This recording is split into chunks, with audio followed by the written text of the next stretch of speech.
Il y a des moments dans l'histoire qui ne s'annoncent pas. Pas de sirène d'alerte, pas d'alerte de dernière heure. Seulement le silence. Puis tout bascule d'un seul coup. C'est l'un de ces moments. La nuit du golfe Persique. Ce genre d'obscurité qui pèse sur l'eau et fait disparaître complètement l'horizon. Des bâtiments de l'US Navy tracent lentement leur route sur une mer noire. Des écrans radars suivent leur routine. Des patrouilles s'exécutent exactement comme prévu, rien d'inhabituel, rien qui sorte de l'ordinaire, juste une autre nuit en mer, sauf que non. Parce que quelque part, loin de ces écrans radars silencieux, des décisions avaient déjà été prises, pas débattues au grand jour, pas annoncées à la presse, prises discrètement dans des pièces sans caméra par des gens qui comprenaient parfaitement ce qu'ils mettaient en marche, et une fois ces décisions prises, il n'y avait plus de retour possible. Au fond de bases aériennes fortifiées et dans des hangars dissimulés, des appareils étaient déjà en préparation, pas dans une configuration de patrouille standard. Ces avions étaient armés autrement, délibérément. Plus précisément, ils emportaient le missile Y-91 et si vous ne savez pas ce que c'est, voici ce qu'il faut retenir. Il se déplace à une vitesse d'environ Mach 3 ou plus. Il ne détruit pas simplement des cibles, il traque les systèmes radars. Il repère ce qui vous protège et l'élimine en premier, ce qui veut dire que avant même que vous puissiez réagir, avant même que vous puissiez voir clairement, vos défenses sont déjà en train d'être démantelées. C'est pas une attaque. C'est une séquence d'arrêt. En mer, le groupe aéronaval de l'USS Nimitz fonctionnait exactement comme d'habitude. Des systèmes défensifs en couche, une couverture radar avancée, une surveillance constante sur 360 degrés, plusieurs destroyers et navires de soutien, formant un anneau de protection autour du porte-avions. Sur papier, c'est l'une des formations militaires les plus lourdement défendues jamais déployées en mer, conçue pour faire face à des menaces venant de toutes les directions en même temps. Et pourtant, le premier signal est arrivé et l'opérateur radar l'a relu 2 fois avant de le dire à voix haute. Plusieurs contacts rapides, à basse altitude, à grande vitesse. Il a marqué une pause, puis l'a répété, plus lentement cette fois, parce qu'il avait besoin que tout le monde dans la pièce l'entende correctement. On a des entrants, et là, la nuit a complètement changé, parce qu'il ne s'agissait pas d'un seul contact, ni de 2. En quelques secondes, le compte montait, des dizaines, puis davantage, puis un nombre qui, pendant un instant, n'avait aucun sens parce que le schéma ne correspondait à rien dans la bibliothèque standard des menaces. Ce n'étaient pas des missiles lancés pour frapper une seule cible puis se retirer. Ils arrivaient par vagues, coordonnées, superposées, délibérément séquencées pour arriver, depuis des altitudes différentes et des angles différents, presque au même moment. Tout cela avait été conçu pour saturer les défenses. Les alarmes ont traversé le groupe aéronaval comme un courant, des pilotes couraient vers les appareils, les postes de commandement se remplissaient de personnel, les systèmes défensifs passaient de la veille au mode pleinement actif en quelques secondes. Et puis quelqu'un a prononcé les 4 mots qui ont changé tout le calcul. Ce sont des signatures anti-radar. La pièce s'est figée pendant une demi-seconde, parce que tout le monde a compris instantanément ce que cela voulait dire. Les missiles anti-radar ne visent pas la coque du navire. Ils ne visent ni le pont d'envol, ni les conduites de carburant. Ils visent les systèmes radars. Ils suivent le signal. Cela veut dire que plus vous essayez activement de les suivre, plus le signal que vous diffusez est fort. Et plus ce signal est fort, plus ils peuvent vous trouver avec précision. Votre défense devient votre vulnérabilité. Le système conçu pour vous protéger devient la chose même qui vous désigne à la destruction. Pensez-y un instant. L'outil même dont vous dépendez pour survivre devient maintenant la raison pour laquelle vous êtes en danger. La première vague a frappé vite, plus vite que les systèmes de suivi n'avaient le temps de tout traiter complètement. Des intercepteurs ont été lancés immédiatement. Les systèmes d'armes de proximité se sont activés. La réponse défensive était réelle et elle a été immédiate, mais les missiles ne venaient pas d'une seule direction. Ils venaient de partout. Très bas, sur l'eau, frôlant à peine la surface, là où la couverture radar est la plus mince. Certains montaient haut avant de piquer vers le bas. D'autres restaient collés à l'océan, à des hauteurs conçues précisément pour retarder la détection jusqu'à la toute dernière seconde possible. Ce n'est pas un accident, c'est de l'ingénierie. C'est quelqu'un assis dans une pièce des mois plus tôt, en train de décider exactement comment rendre ces engins aussi difficiles à arrêter que possible. Puis les impacts sont arrivés. Un destroyer à l'extrémité extérieure de la formation a encaissé le premier coup. C'était pas catastrophique, pas un coup fatal, mais c'était ciblé avec précision. Des systèmes radars essentiels ont été mis hors ligne. La couverture défensive de ce côté, là de la formation, a soudainement été réduite à un niveau partiel. C'était précisément l'objectif. Parce qu'il y avait maintenant une brèche, petite mais réelle, et la deuxième vague arrivait déjà. Sur le pont du porte-avions, les opérations ont basculé dans quelque chose entre l'urgence contrôlée et le chaos contrôlé. Des chasseurs qu'on repositionne, des ordres lancés et répétés, des systèmes recalibrés pendant qu'on les utilise en même temps, et en dessous de tout ça, un problème qui n'avait rien à voir avec la puissance de feu. La confusion. Parce qu'une fois que les systèmes radars commencent à s'éteindre, une fois que l'image sur votre écran cesse d'être complète, vous ne voyez plus le champ de bataille. Vous en voyez des fragments. Vous réagissez à des morceaux d'information plutôt qu'à l'image entière. Et dans une situation qui se déplace à Mach 3, des fragments, ce n'est pas suffisant. Un officier, au poste de suivi, l'a dit à voix haute, sans s'adresser à personne en particulier. On perd le suivi. On ne peut pas tout les verrouiller. Et avec ces mots, quelque chose a changé dans la pièce. Pas la panique. Quelque chose de plus discret que la panique. La reconnaissance. La reconnaissance que cette attaque n'avait pas été conçue pour être entièrement stoppée. Elle avait été conçue pour étirer les défenses, pour forcer le système à choisir quelles menaces prioriser et lesquelles laisser sans réponse, pour créer une fatigue décisionnelle à la fois dans les systèmes et chez les gens. Certains intercepteurs ont trouvé leur cible, des détonations ont illuminé le ciel, loin au-dessus de l'eau, des interceptions réussies, de vraies. La défense fonctionnait, mais elle fonctionnait à un rythme incapable de suivre ce qui arrivait. Parce que quand les chiffres deviennent assez grands, même une défense qui performe à un haut niveau d'efficacité commence à se fissurer. Puis la brèche est apparue, un groupe de missiles a réussi à passer. Pas beaucoup, il n'en fallait pas beaucoup. Ils ont ajusté légèrement leur trajectoire, pas au hasard, délibérément, puis ils se sont resserrés sur une seule trajectoire vers l'USS Nimitz. On pouvait sentir le poids de ce basculement avant même que quelqu'un dise quoi que ce soit. Toute la situation serait organisée autour d'un seul point focal. Parce qu'un porte-avions, c'est pas seulement un navire. C'est un symbole avec un pont d'envol. Et si ce symbole encaisse des dommages, même partiels, le message qu'il envoie voyage instantanément jusqu'à tous les gouvernements qui regardent cela, se déroulait à partir d'images satellites et de réseaux de renseignement partout dans le monde. Un officier, debout devant l'écran tactique, a regardé les trajectoires en train de se resserrer et a dit doucement « Ils viennent pour nous ». Personne n'a répondu pendant une seconde. Non pas parce qu'ils ont figé, mais parce que ces 4 mots n'exigeaient pas une réponse. Ils exigeaient une action.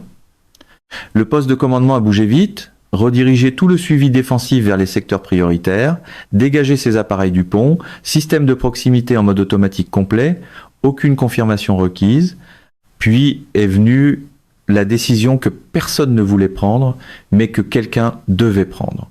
Certains systèmes radars sont devenus volontairement silencieux. C'est le choix impossible que les menaces anti-radar vous imposent.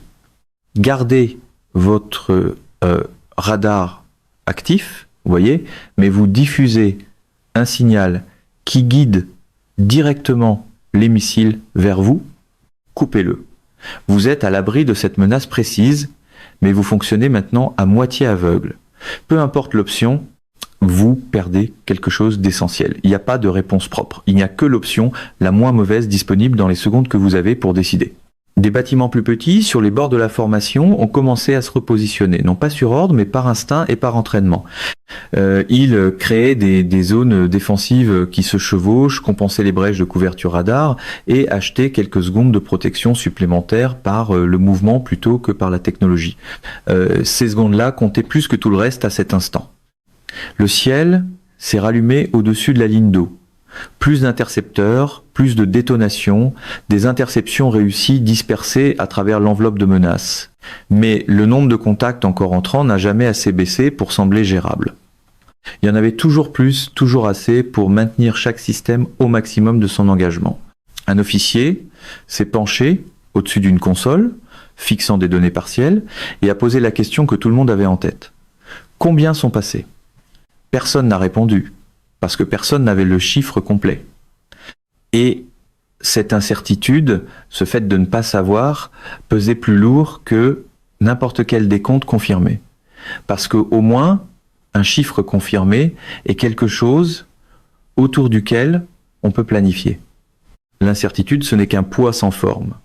Les missiles qui avaient percé n'étaient pas en dérive, ils étaient verrouillés, corrigeant leur trajectoire en temps réel, précis d'une manière qui enlevait toute possibilité que ce soit de la chance ou de l'improvisation.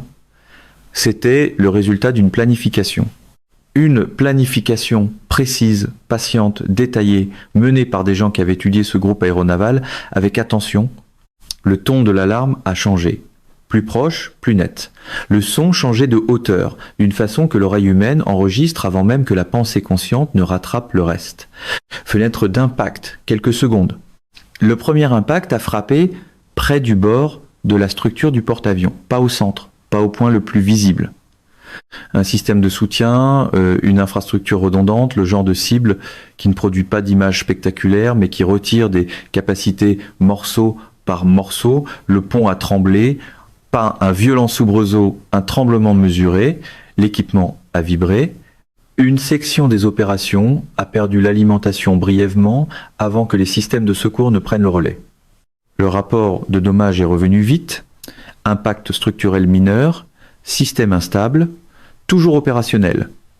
Toujours opérationnel, deux mots qui portaient le poids de toute la situation, parce que toujours opérationnel voulait dire que la ligne n'avait pas encore été franchie, mais cela voulait aussi dire que la ligne était maintenant visible, d'une manière qu'elle n'avait pas été 1 heure plus tôt. Un deuxième impact, un troisième intercepté assez près pour envoyer des ondes de choc à travers le pont sans contact direct. Les membres d'équipage se sont raidis par réflexe, puis se sont immédiatement recentrés parce que s'arrêter même un instant, par pur instinct, n'était pas quelque chose que la situation permettait. Pendant ce temps, la formation du groupe aéronaval s'était relâchée. La précision géométrique serrée, dont dépendent les opérations défensives multinavires, avait commencé à s'assouplir sous une pression soutenue. Des navires qui occupaient des positions définies se retrouvaient maintenant dans des positions ajustées. Les communications entre eux fonctionnaient encore, mais avec de légers délais. Des décisions qui prennent normalement quelques secondes en prenaient maintenant quelques-unes de plus. Et dans une situation comme celle-là, quelques secondes de plus, c'est pas un petit détail. De retour sur le porte-avions, un officier supérieur s'est avancé au centre du poste de commandement et a regardé la pièce. De fines lignes de fumée montaient d'une section. Le personnel bougeait encore, travaillait encore, communiquait encore. Les systèmes répondaient encore, pour la plupart, puis il a regardé l'écran tactique, ce qu'il en restait, et a posé une seule question. Est-ce qu'on contrôle encore la situation ? Personne n'a répondu rapidement, non pas parce qu'ils avaient peur de la réponse, mais parce que, à cet instant précis, le contrôle était vraiment difficile à mesurer. Il n'avait pas disparu, mais il était plus solide. Il se trouvait quelque part entre les deux, encore présent, mais soumis à une pression qui se faisait sentir dans chaque système et sur chaque visage dans cette pièce. Et loin du golfe, les premiers fragments de ce qui se passait atteignaient déjà d'autres salles. À Washington, des analystes qui regardaient les données satellites et les interceptions de signaux ont commencé à signaler des schémas inhabituels. Des coupures partielles dans les signaux de communication de la flotte, des changements inattendus dans le positionnement des navires, des signatures radar perturbées, là où il n'aurait pas dû y avoir de perturbations. Pas encore d'image complète, pas d'évaluation confirmée, juste assez de morceaux pour faire redresser les gens sur leurs chaises et leur faire arrêter tout le reste. De retour sur l'eau, l'intensité n'a pas monté de nouveau. Elle n'en avait pas besoin parce que cette phase n'avait rien à voir avec la destruction totale. Elle concernait la pression. Une pression soutenue, calculée, implacable, appliquée exactement au rythme nécessaire pour maintenir les défenses sous tension sans leur donner un seul moment clair pour se réinitialiser. Et ce genre de pression n'annonce pas son objectif à voix haute. Elle agit en silence, régulièrement, jusqu'à ce que les gens qui la subissent, commencent à prendre des décisions qu'ils ne prendraient pas à partir d'une position de force. Et maintenant, la question n'était plus seulement de savoir si le groupe aéronaval pouvait encaisser d'autres coups. C'était quelque chose de plus grand, quelque chose qui dépassait le champ de bataille. Combien de temps pouvait-il tenir avant que la situation n'impose une décision ? Pas une décision tactique, pas une décision défensive, mais une décision prise à un niveau où les conséquences ne restent pas confinées au golfe Persique. Il y a quelque chose dans les pauses d'une situation comme celle-là qui pèse plus lourd que les impacts. Le silence lourd entre les alarmes, le moment où tout vient juste de se produire et où rien ne s'est encore produit, et l'air semble retenir son souffle. C'est là que se trouvait maintenant l'USS Nimitz, à l'intérieur de ce qui restait de l'infrastructure de commandement. Les équipes travaillaient avec des données partielles, plusieurs écrans étaient actifs, mais pas tous. Certains clignotaient avec des signaux intermittents. Des canaux de communication de secours portaient maintenant la charge que les systèmes primaires portaient encore 1 heure auparavant. Et chaque personne dans cet espace savait ce que signifie intermitte dans ce contexte. Vous n'êtes pas aveugle, mais vous ne voyez pas clairement. Et l'espace entre une visibilité complète et une visibilité partielle, c'est exactement là où vivent les erreurs. Confirmez encore ces trajectoires. Est-ce que la voie est libre ? Négatif. On a des signaux intermittents. Impossible de confirmer un dégagement complet. Au-delà de la portée visuelle, une deuxième phase prenait forme, plus discrète que la première, de plus petits groupes au lieu de vagues, plus difficiles à détecter dans le bruit de fond d'un environnement de capteurs déjà perturbé. Pas plus bruyante, plus intelligente, parce que à ce stade, la force attaquante avait des données, des informations en temps réel sur les systèmes défensifs encore actifs, ceux qui étaient tombés hors ligne, ceux qui fonctionnaient sur des protocoles de secours, et cette information était utilisée. À bord, un technicien s'est reculé d'une console, la frustration perçant dans sa voix malgré la concentration. On fait cycler les systèmes trop vite, on est en train de les brûler. Mais il n'y avait pas d'autre option au bout de cette phrase, parce que l'alternative à les brûler, c'était de perdre l'avantage qu'ils donnaient encore. Et en ce moment, cet avantage-là, c'était tout. Les signaux entrants ont changé d'angle, avec des vecteurs d'approche légèrement différents, des vitesses légèrement variées. Ils testaient méthodiquement les brèches défensives, comme on teste une structure pour en trouver les faiblesses, pas en frappant le plus fort possible, mais en trouvant les points où elle cède un peu et en appuyant là. Et finalement, ils en ont trouvé un. L'impact suivant était différent, plus net, plus direct, pas la perturbation étendue des premiers coups. Celui-ci visait une capacité opérationnelle précise, avec une précision qui ne laissait aucune ambiguïté sur l'intention. L'effet a été immédiat. Les lumières ont chuté, les systèmes ont commencé à répondre avec retard aux commandes pour la première fois. Ce bref délai, moins d'1 seconde en temps réel, s'est propagé dans la coordination d'une manière impossible à quantifier complètement, mais absolument impossible à ignorer. Rediriger maintenant, on essaye. On a des délais. Les systèmes ne se synchronisent plus. C'est de la contrainte. Pas un effondrement, pas une panne, mais une contrainte réelle, mesurable. Le genre de contrainte qui ne brise pas tout d'un coup, mais qui rend tout progressivement plus difficile. Et à travers le groupe aéronaval, les autres navires vivaient dans cette même contrainte. Aucun n'avait plus une image complète. Certains tenaient mieux que d'autres, mais aucun n'était là où il se trouvait au début de cette nuit. Sur le pont du porte-avions, les mouvements sont devenus plus délibérés. Les ordres étaient répétés plus souvent, non pas à cause de la confusion, mais à cause de la vérification prudente qui remplace la confiance automatique quand les systèmes deviennent peu fiables. Les gens se fiaient davantage les uns aux autres qu'aux écrans, vérifiant visuellement ce qu'ils ne pouvaient plus confirmer numériquement. Chaque geste portait le poids supplémentaire d'une situation qui n'avait plus aucune marge. À Washington, les mises à jour qui arrivaient n'étaient pas dramatiques dans leur formulation. Elles n'avaient pas besoin de l'être. Capacité opérationnelle dégradée, perturbation partielle des systèmes, groupe aéronaval encore actif sous pression soutenue. Dans le langage des évaluations militaires, ces formules portent un sens qui dépasse largement leur définition littérale, parce qu'elles décrivent une force qui n'a pas été vaincue, mais qui a été déplacée en capacité, en position, en espace décisionnel, vers un endroit à partir duquel les options disponibles ne ressemblent plus à ce qu'elles étaient avant. Et c'est ce qui rend ces mots dangereux. Parce que les décisions prises à partir d'une position dégradée sont des décisions différentes. De retour dans le golfe, le rythme a ralenti. Non pas parce que la menace était évaporée, mais parce que l'objectif de cette phase avait été atteint, les systèmes avaient été testés, les limites avaient été cartographiées, les brèches avaient été localisées et documentées en temps réel. Et maintenant, la situation passait dans quelque chose qui n'apparaît sur aucun écran radar, la dimension psychologique. Parce qu'à un certain moment, dans un engagement comme celui-là, la force attaquante cesse d'être une simple collection de missiles pour devenir toute autre chose. Elle devient une preuve. La preuve que quelqu'un vous a étudié avec attention, la preuve qu'il comprenait vos systèmes assez bien pour concevoir quelque chose autour d'eux, la preuve que tout cela n'avait pas été improvisé mais préparé, possiblement depuis longtemps. Un officier près du bord du pont regardait l'eau. Surface calme, aucune menace visible pour l'instant. Mais le calme ne ressemblait pas à de la sécurité.